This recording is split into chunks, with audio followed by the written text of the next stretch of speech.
Magandang umaga Pilipinas, mula sa Pag-asa DUST. Narito na po ang latest sa lagay ng panahon. Sa mga kababayan po natin aalis ng kanilang mga tahanan, alamin muna natin kung gaano nga ba kataas ang chance ng mga pag-ulan sa bansa. Dito po gagamitin natin ang Project NOAA ng DUST. So kung mapapansin po natin, malaking bahagi ng Luzon, hanggang dito po yan sa may Southern Luzon, kasama ang Palawan area, yan po ay nasa 0 to 40% chance of rain lamang. Ganun din po dito sa may Western at Central, ganun din po ang Eastern section pa ng Visayas. Pero dito po sa may Mindanao section, dito po sa may Western section ng Mindanao, kasama po dyan ang Zamboanga Peninsula, yan po ay nasa 0 to 20% chance of rain lamang. At dito po kapansin-pansin ang mapulang kulay ng Eastern section ng Mindanao. So kasama po dito ang Davao Region at Caraga Region, ganun din po ang ilang bahagi pa ng Eastern Mindanao. So asahan po natin dyan ang 60 to 90% chance of rain. Ibig sabihin ay napakataas po ng probability na makaranas kayo ng mga pag-ulan sa mga susunod na oras. Ang datos po natin recorded ito kaninang 8:31 ng umaga at nagbabago po ito kada 4 na oras. Kaya naman puntahan lamang ang Panahon TV website at piliin po ang link ng Project NOAA. At sa aming pagbabalik, silipin naman po natin ang nilalaman ng 3-day weather forecast ng Pag-asa. Yan matapos ang isang paalala. Tatanungin ko ang lahat ng nararapat itanong. Tatanungin ko sina Manong at Manang, mga kaibigan at katrabaho, Si Obama at ang barangay tanod.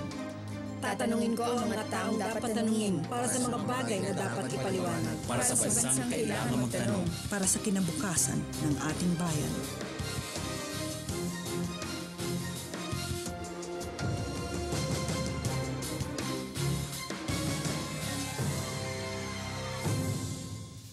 At mga kababayan, sa puntong ito, alamin na po natin kung ano nga ba ang magiging lagay ng panahon sa mga susunod na araw. Narito po ang 3-day weather forecast ng Pag-asa.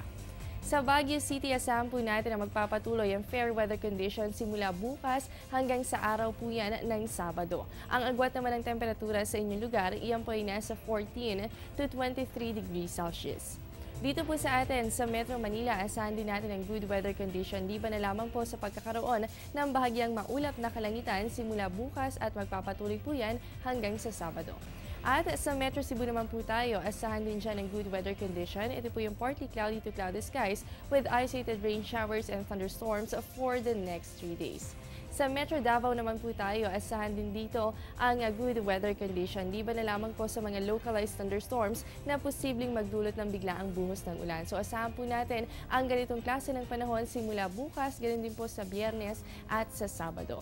At panghuli na lamang po natin sa Zamboanga City, maaliwalas na panahon din po nga asahan sa susunod na 3 araw. At sa inyong area po, ang agwat ng temperatura, yan po ay maglalaro sa pagitan ng 23 to 34 degrees Celsius. At yan muna ang latest mula sa Pag-asa DUST. Manatiling nakatutok sa Panahon TV kung saan walang pinipiling panahon ang pagbibigay impormasyon. Ako po inyong nakasama, ang inyong weather body, Jessie Basco. Magandang umaga sa inyong lahat.